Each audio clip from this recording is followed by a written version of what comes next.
What's up, guys? Season 3, episode 3.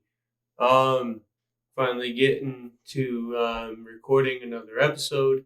There's quite few things to talk about. So there's a lot of things have been going on in the NFL offseason. Obviously, I'm gonna hit on some key players that I think are difference makers that have gotten contracts. People have been traded left and not traded, but like signed left and right. Free agency is pretty crazy this year. So, with that being said, let's roll into the big names that just got signed by teams. First things first, Allen Robinson got franchise tagged by the Bears. I mean, he was probably looking for a better deal, but like he got hit with the franchise tag, so he's going to stick around for one more year with Chicago. I don't see him staying there after the fact. It doesn't seem like they want to give him the money that he's looking for. Cam Newton got a 1 year contract with the Patriots, pretty big 1 year contract. Gives him a chance to give him another chance to prove, let me get a full offseason under my belt with the team so I can run the offense the way that he wants to run it. He just got there, got hit with COVID. We're going to see what Cam Newton can do now. I believe it was a $14 million contract.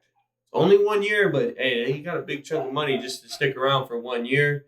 And then Aaron Jones gets a 4 year deal, $48 million, $13 million signing bonus. That's pretty big deal for Green Bay. They definitely needed to retain their running backs for sure. At least they were able to keep him. Their run game did take a hit, though. I do believe they lost one of their running backs. And then Drew Brees officially made it official.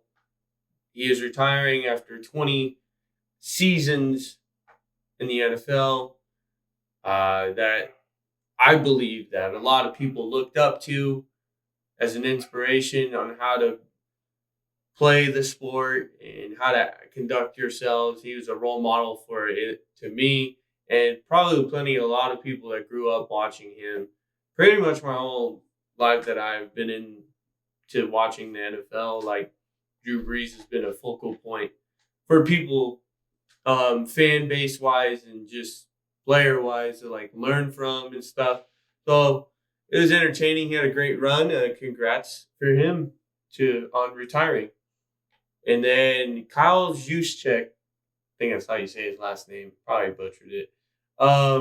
Signs a 5 year deal with the 49ers, $27 million altogether, and $10 million guaranteed.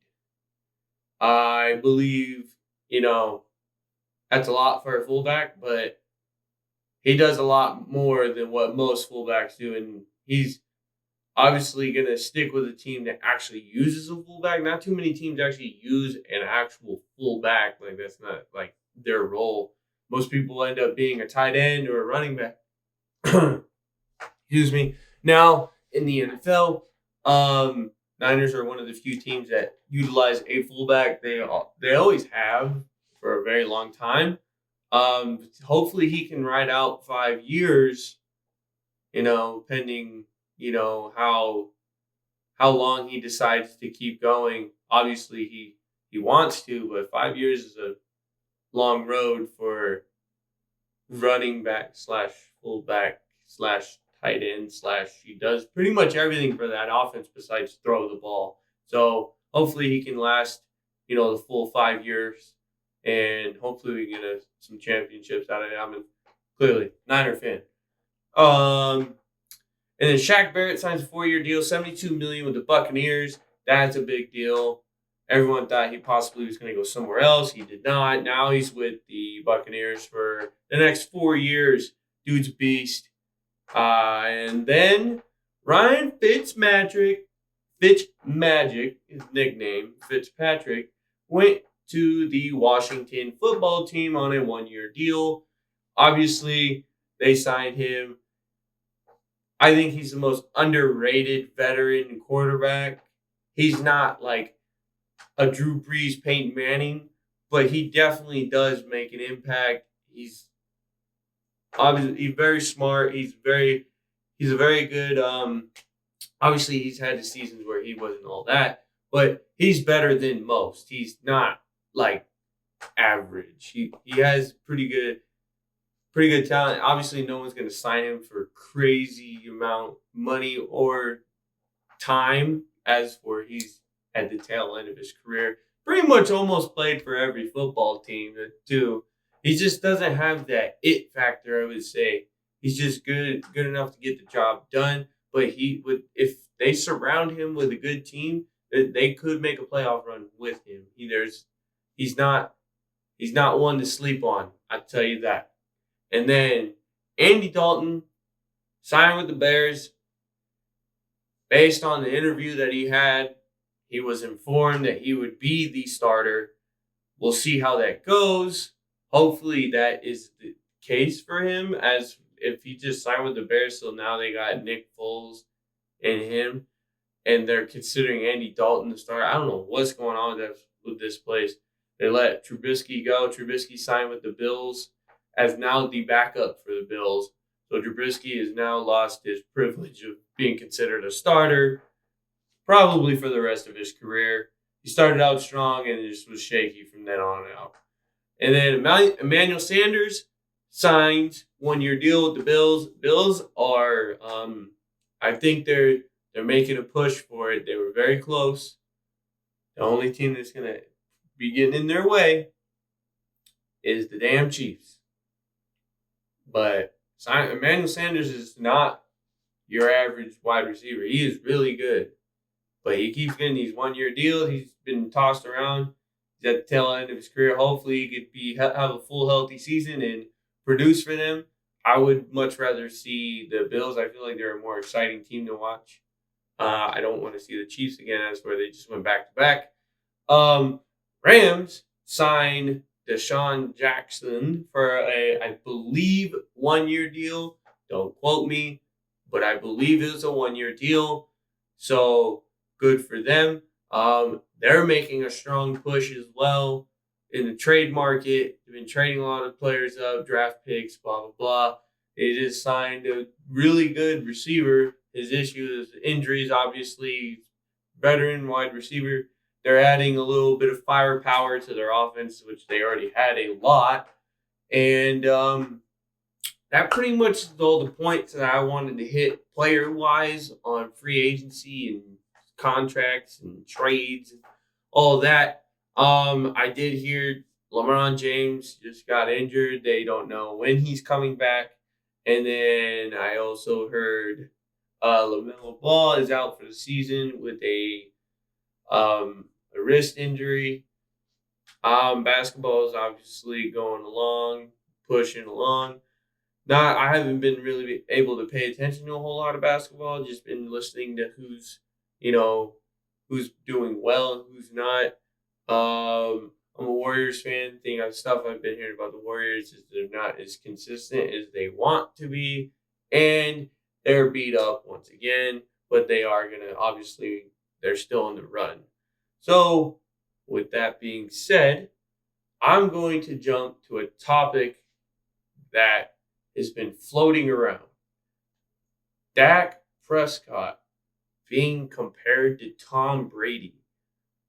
Who in their right mind is even considering that Dak Prescott is the same level as Tom Brady?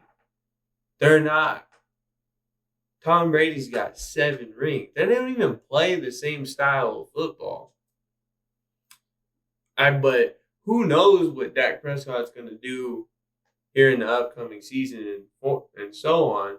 But there is no comparison between the two. This is complete bullshit, in my opinion. I don't see how you compare the two at all. Like, Dak Prescott hasn't even made it to the championship once. And now he has a major injury that might possibly hinder his career. Obviously, I don't think we're going to get the same Dak Prescott. He is very good, But to compare him to Tom Brady is kind of it's taking it way too far. They're trying to build hype up. But if there's anyone that's like gonna have the chance to do better than Tom Brady, I would say it's not Dak Prescott, but based on what he's already have accomplished with his 3-4 years in the NFL, he already has one Super Bowl win.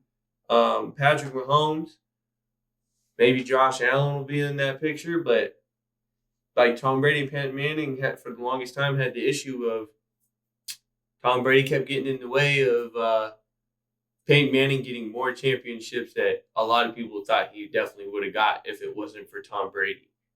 And I think Patrick Mahomes and Josh Allen is that new like quarterback duo, like rivalry that's going to last for probably 20 seasons. It's going to be this year it was Josh Allen, this year it was Patrick Mahomes type of thing. It's like they're going to go down as one of the two greatest of this generation. And like obviously the Tom Brady generation is coming to an end, and he's playing a lot longer than what everyone has expected. As for his surrounding Hall of Fame quarterbacks that he's been facing for 20 seasons, Drew Brees was like the last one. He retired. Hey, Manning's done. Pretty sure Tom Brady's just about Phillip Rivers done. Like now Tom Brady's facing all these younger, newer type styles of play, and he's still beating them. Obviously he's being surrounded and handed a team that gets the job done for him. Not 100%. I'm not saying they're the reason why he's winning, but he is surrounded by raw talent from left to right, top to bottom. Like, dude has always been able to win. He has just that persona to him. That's Tom Brady. Now, there is the only one other person I've seen that has that same mentality, that has full control of situations and able to take on challenges, is Patrick Mahomes. But to say Dak Prescott is a comparison to Tom Brady, there is no quarterback out there that plays like Tom Brady. Tom Brady is not necessarily your crazy athletic guy that's making all these crazy plays and stuff. But Tom Brady is the type that just has control. He's been doing it for so long. He manipulates the game. He makes you think he's doing one thing when he's really doing the opposite, or he's bluffing. He's gotten to a point where he can control what the defense does based on what the decision he makes. He knows if he does freaking X, Y, and Z that you're going to do freaking A, B, and C. And he knows that exact order. Like, he's a mastermind. No one's controlling the game like Tom Brady. Nobody. The only other quarterback that I see, no one even knows, like, everyone knows the preparation he goes through just to freaking control the game like he does. And the only one that I see having close to maybe the same success is Patrick Mahomes. I also think Patrick Mahomes is on pace to maybe get 8 to 10 rings, depending, on how long they can keep a good team around him. But based on what the Chiefs got going on, they are setting up their teams to where, like, they took the cap deficit this year, and they're still shooting for that Super Bowl run. They're restructuring contracts. Tom Brady's restructuring his contract. Like, that's how. And people are like wondering, like, how are these guys going so far? Yeah, Patrick Mahomes took a huge deal, huge payday, but he doesn't care. He's got so much money, he can just restructure it, distribute the money out to other people, make it even. But is Dak Prescott going to do that? He has the ability to, Like if they wanted to retain players, like they just made a run, they got a ring. If they want to keep getting more than just one ring, they got to restructure everybody else.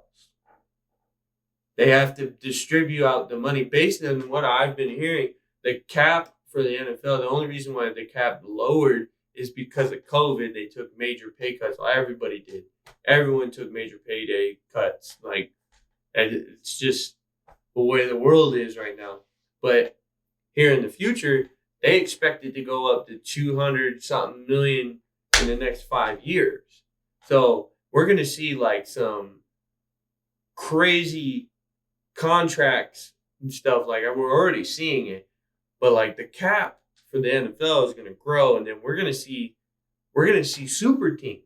We're going to see like crazy amount of entertainment. It's going to be like there's only going to be select few teams on a certain level, and they have to decide whether or not, these players, the money's going to be coming their way. Now they have to decide whether do they want to just take the payday and be the only playmaker on the team, or do they want to take a payday, be like, hey, if you want to pay other guys, let me know, and we'll send the money the other way. Now Dak has the potential, based on what we see next year. Obviously, he gets the big bucks, We're going to see how he handles himself and all that jazz. And hopefully they can come up with something good, Cowboys haven't been in it for years, man. Years.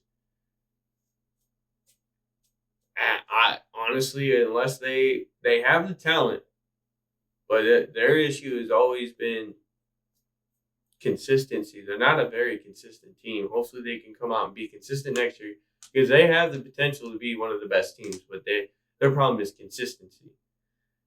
And then another big topic with the Texans, crazy, right? Deshaun Watson is just getting slammed with all these freaking sexual assault, sexual harassment, this, that. He's got a handful of lawsuits filed against him. I think this is blackmail to Deshaun Watson, saying all this talk about, hey, I want to leave, I want to leave, I want to leave, I want to leave, I want to leave, I want to leave. A few months goes by, and they're like, hey, we're not teams are hitting them up, we're not trading them. Why? We don't want to. And they're getting all pissed off. And so they're like, hey, you want to leave so bad? We'll make you leave in the worst way possible. We're going to have these people come out and say this about you. Now, here's the thing.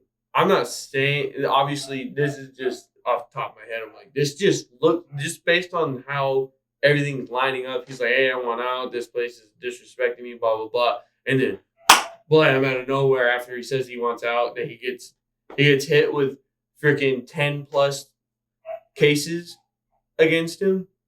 It just doesn't seem real. And if it is, I think he's put the spotlight on himself so bad that like people are like, you know what? Everyone's looking at him. Now it's time to make him look bad. And it just sucks, because things can go a lot better for him. But now, based on how the NFL wants to handle this, and if they consider him guilty, which he may or may not be, his career is really on the line, like big time on the line. And it just sucks to see that, because everyone was like, oh, where's he going? Because eventually, yes, they are going to let him go. I think after next season, if he even gets to play, based on if he's guilty or not, he is going to be able to get picked up by a team and turn a team around. He's not your average Joe quarterback like Trubisky, freaking signs with the Bills. No one's even making that a big deal. He's a good backup, Everyone's always considered that kid a good backup. But, like, Deshaun Watson might get freaking canceled. Cancer culture might get his career done, over with. Like, he's gone, possibly. all this talk of like where he's possibly going to go, no longer. Now we have to figure out whether or not this dude's going to be a player anymore. Because his career is on the line. It's crazy to say that, but like, good people came after this guy. And now they don't know what to do. This pretty much wraps up this week's episode. Stay tuned. I'm always going to be, every week or two hitting you with a new episode. A lot of stuff has been popping up. Obviously, we're going to try and find out what's going on with this Deshaun Watson situation. We'll probably have an answer on that here pretty relatively quick, because there is nothing saying like, so some of these cases on him are saying like it's just what he said. He touched one, he kissed one. They're coming and hitting it from all directions, and it just doesn't seems fake. It just doesn't seem real. So we'll see how it goes. This is season 3, episode 3, and that wraps up this episode. Stay tuned. Go ahead, you already know what to do. Subscribe, comment, like, share. Follow me on Instagram, Twitter, And that's it. Thank you for listening.